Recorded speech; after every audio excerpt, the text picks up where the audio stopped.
एक समय की बात है, एक छोटे से गांव में लोग शांतिपूर्वक अपनी जिंदगी बिता रहे थे। गांव के पास ही एक घना जंगल था, जहां एक भयानक राक्षस रहता था। इस राक्षस का नाम लालच था, क्योंकि उसका लालच कभी खत्म नहीं होता था।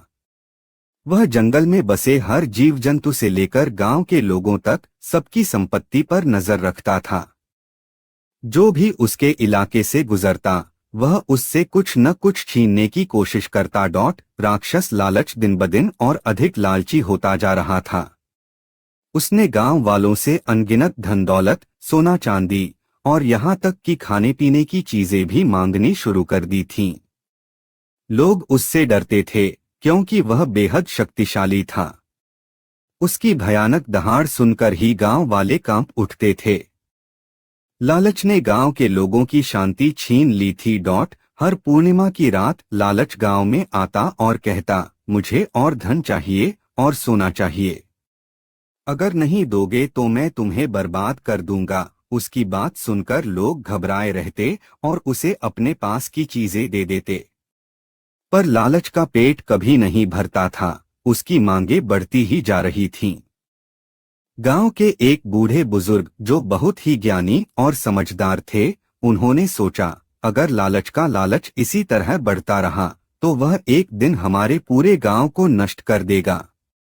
हमें कुछ करना होगा। उन्होंने गांव के सभी लोगों को एक जगह इकट्ठा किया और कहा, हमें लालच से छुटकारा पाने का कोई तरीका सोचना होगा। गांव के एक युवा लड़के रामू ने कहा, हम सब मिलकर उसे एक सबक सिखा सकते हैं। अगर हम उसके लालच का फायदा उठाएं तो शायद हम उसे हरा सकें। सभी लोग रामू की बात सुनकर हैरान हो गए।